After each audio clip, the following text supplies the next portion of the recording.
नमस्कार. Savita smart cooking recipe मराठीमध्ये तुम्हा सर्वांचं खूप खूप स्वागत आहे.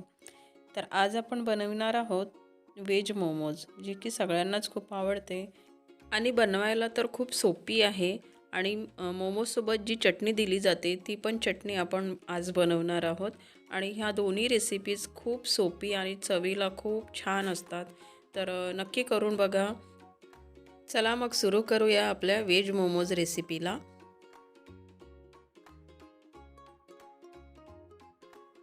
इथे मी 1 वाटी पत्ताकोबी घेतलेली आहे. ती छान बारीक चिरून घेतलेली आहे. त्यानंतर मी गाजर घेतलेला आहे, अर्धा कटोरी असेल. तर ते पण छान बारीक किसून घेतलेले आहे. आणि त्यानंतर घेतलं आहे लसूण अद्रक, छान बारीक चॉप करून घेतलं आहे. त्यानंतर आहे शिमला मिर्च घेतलेली आहे 2, तिला पण बारीक कट करून घेतलेली आहे. 4 मिरची तिला बारीक केलेले आहे. आणि त्यानंतर आहे हिरवा कांदा घेतलेला आहे, त्याला पण बारीक बारीक कट करून घ्यायचं. आणि आपल्याला कोथिंबीर लागेल. आणि त्यानंतर 1 चम्मच सोया सॉस घेतलेला आहे. आणि फोडणीसाठी आपल्याला तेल लागेल. तर सुरुवातीला आपण आता मोमोज मसाला तयार करून घेऊया. तर मी इथे गॅस ऑन केलेली आहे आणि आता गॅसवर पॅन ठेवलेला आहे. तर आता यामध्ये मी थोडंसं म्हणजेच अर्धा चम्मच तेल टाकून घेत आहे. आणि आता तेल छान गरम होऊ द्यायचं. आपलं तेल आता गरम झालेलं आहे. तर आता आपण बारीक चॉप केलेला लसूण आणि अद्रक टाकून घ्यायचं आहे. त्याला 1 मिनिट परतून घ्यायचं आहे. लसूण अद्रक झाल्यानंतर आपण यामध्ये टाकणार आहोत बारीक चिरलेली मिरची टाकणार आहोत. ती पण 1-2 मिनिटं तिला परतून घ्यायची आहे. तर इथे आपले मिरची लसूण अद्रक झालेले आहेत. तर आता आपण यामध्ये सगळे व्हेजिटेबल्स जे आपण बारीक कट केलेले आहे ते टाकून घ्यायचे आहे.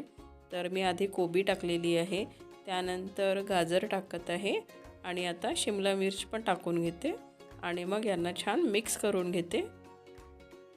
हे सर्व मिक्स करत असताना गॅसची फ्लेम लो नाही करायची, तर ते हाय फ्लेमवरच हे सगळं मिक्स करायचं आहे. नाहीतर मग याला पाणी सुटायला सुरुवात होणार. आपल्याला हे ड्राय करायचे आहेत. तर आता मी इथे आधी हे सर्व छान मिक्स करून घेते.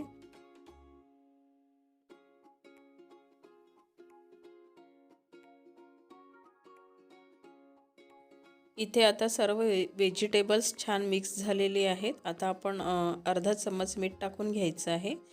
त्यानंतर याला छान ढवळून घेऊ. आता आपण यामध्ये जो 1 चम्मच आपण सोया सॉस घेतलेला होता तो टाकून घ्यायचा आहे. आणि आता हे छान मिक्स करून घ्यायचं. यानंतर आपण जो हिरवा कांदा घेतलेला होता तो टाकायचा आहे आणि कोथिंबीर टाकून घ्यायचं. आणि हे आता ढवळून घ्यायचं. आपले सर्व साहित्य आता छान मिक्स झालेले आहे. आणि हे खूप शिजवायचं नाही आहे, कारण आपल्याला नंतर हे स्टीम करायचं असल्यामुळे आता मी गॅस ऑफ केली आहे. आता आपण याला थंड होऊ देऊ. तर इथे आपण जो मोमोजसाठी पारी लागते त्याचा डो आता तयार करून घेऊया. तर इथे मी गव्हाचं पीठ घेतलेलं आहे. तर तुम्हाला हवं असेल तर तुम्ही मैदा घेऊ शकता. आणि 1 कटोरी गव्हाचं पीठ घेतलेलं आहे. आता यामध्ये मी अर्धा चम्मच मीठ टाकून घेत आहे. आणि त्यानंतर यामध्ये मी 2 चम्मच तेल टाकून घेत आहे. आणि तेल टाकून झाल्याच्या नंतर हे सर्व साहित्य मी छान मिक्स करून घेत आहे.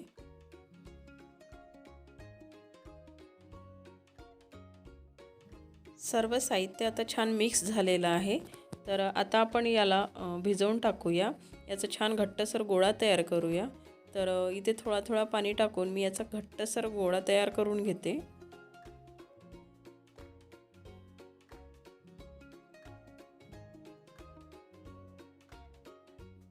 तर इथे गोळा तयार झालेला आहे. आणि खूप पातळ नाही ठेवायचा, याला थोडंसं घट्टसरच ठेवायचं. त्यानंतर याला आपण 10 मिनटं झाकून असंच रेस्ट व्हायला ठेवून द्यायचं. तर आता आपण जी मोमोजसाठी चटणी असते तर ती चटणी बनवून घेऊया. तर इथे मी 2 टोमॅटो घेतलेले आहे, 6 लसूणच्या पाकळ्या घेतलेल्या आहे आणि 4 लाल मिरची घेतलेली आहे. तर याला आधी आपण बॉईल करायला ठेवून द्यायचं. तर सुरुवातीला आता मी आधी गॅस ऑन करून घेते आणि यावर एक पॉट घेऊन घेते. आणि त्यामध्ये मी 1 ग्लास पाणी घेतलेलं आहे.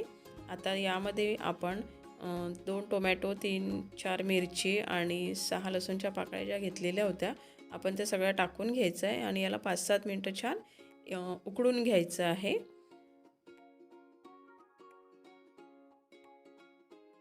7 मिनटं झालेली आहे. तुम्ही बघू शकता आपले टमाटर, मिरची छान शिजलेले आहेत. तर आता मी गॅस ऑफ करून घेते आणि याला आता थंड होऊ देते. आता हे सर्व साहित्य छान थंड झालेले आहेत. तर आपण याला मिक्सरमधून काढून घेऊ, याची पेस्ट तयार करून घेऊ. तर तुम्ही बघू शकता इथे मी मिक्सरमधून काढून घेतलेलं आहे. आता एका बाउलमध्ये हे मी चटणी शिफ्ट करून घेते. तर मी पेस्ट करत असताना यामध्ये अर्धा पाऊण चम्मच मीठ आणि अर्धा चम्मच साखर टाकलेली आहे. आता आपली चटणी तयार आहे. आपला मसाला आता थंड झालेला आहे आणि आपला डो पण छान रेस्ट झालेला आहे. तर आता मी त्याला सेट करून घेते आणि आपण आता त्याचे पारी तयार करून घेऊया.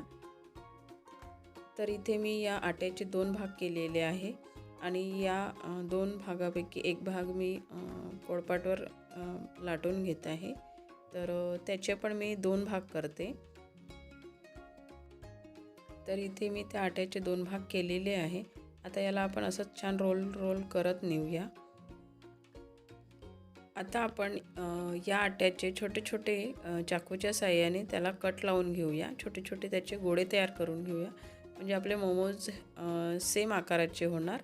तर मी इथे त्या छोटे छोटे गोळे कट करून घेतलेले आहे आणि आता आपण ज्याप्रमाणे पुऱ्या लाटतो त्याप्रमाणे पुरी लाटून घ्यायची आहे.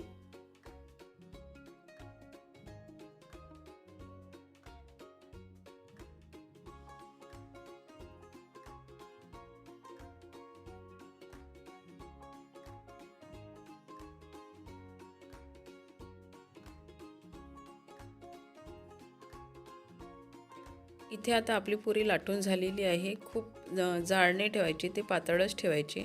आणि आता आपण जसं करंजीला सारण लांब ठेवतो त्याप्रमाणे हे सारण मसाला ठेवायचा आहे आणि सेंटरमध्ये पकडून त्याचे अशा कळा फोल्ड करत आणायच्या. एका बाजूने कळा त्याच्या फोल्ड करायच्या, तर एक बाजू त्याची मोकळी ठेवायची. तर तुम्ही बघू शकता मी कशा प्रकारे करत आहे.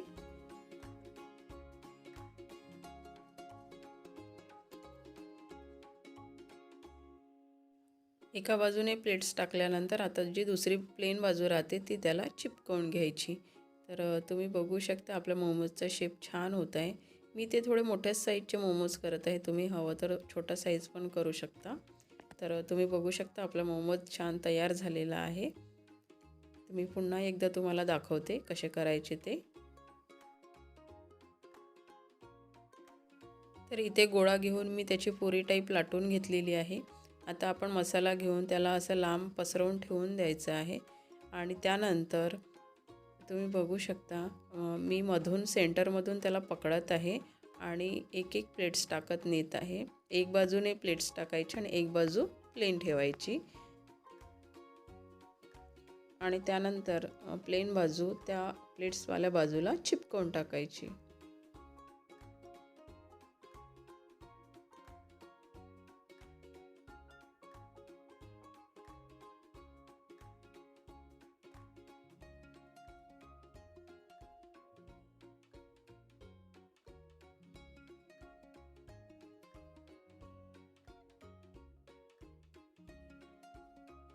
तर तुम्ही बघू शकता अशा प्रकारे आपला मोमोज तयार झालेला आहे.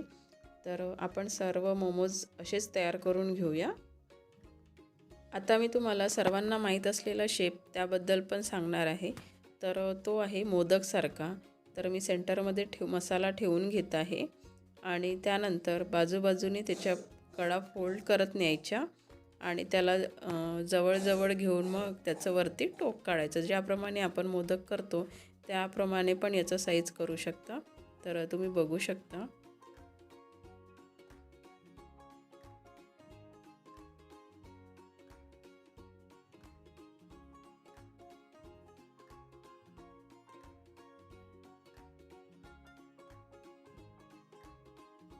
आपला या पण शेपचा मोमोज तयार आहे. आता आपले सर्व मोमोज तयार करून झालेले आहेत. आता आपण स्टीम करायला ठेवून द्यायचं. तर मी इथे एक टोप घेतलेला आहे, त्यामध्ये पाणी टाकलेलं आहे आणि त्याला गरम व्हायला ठेवलेलं आहे. पाणी आता छान गरम झालेलं आहे. आता आपण यावर मोमोज ठेवून द्यायचे. तर मी इथे एक चाळण घेतलेली आहे. चाळणला थोडंसं तेल लावून घेतलेलं आहे, जेणेकरून आपले मोमोज खाली चिपकणार नाही. आता याला आपण झाकण लावून घ्यायचं आणि 10 मिनटं याला शिजू द्यायचं आहे. तर गॅस फ्लेम मोठीच ठेवायची आणि 10 मिनटं याला शिजवून घ्यायचं आहे. 10 मिनटं आता झालेली आहे. गॅस ऑफ करून घेऊया आणि आता आपण बघूया आपले स्टीम झाले की नाही मोमोज ते. तर तुम्ही इथे बघू शकता आपले मोमोज छान स्टीम झालेले आहेत, छान फुललेले आहेत. तर आता आपण हे प्लेटमध्ये काढून घेऊया. तर इथे गरमागरम मोमोज मी सर्व केलेले आहे चटणीसोबत. आपले हेल्दी अँड टेस्टी मोमोज आता तयार आहेत. तर अशाच छान छान रेसिपीजसाठी माझ्या चॅनलवर नवीन असाल तर सबस्क्राईब करा. रेसिपी कशी वाटली ते नक्की कमेंट्स करून सांगा. बेल आयकॉन प्रेस करायला विसरू नका, जेणेकरून मी रेसिपी टाकली की तुम्हाला नोटिफिकेशन येऊन जाणार. रेसिपीला लाईक, शेअर आणि कमेंट्स नक्की करा. Thank you for watching.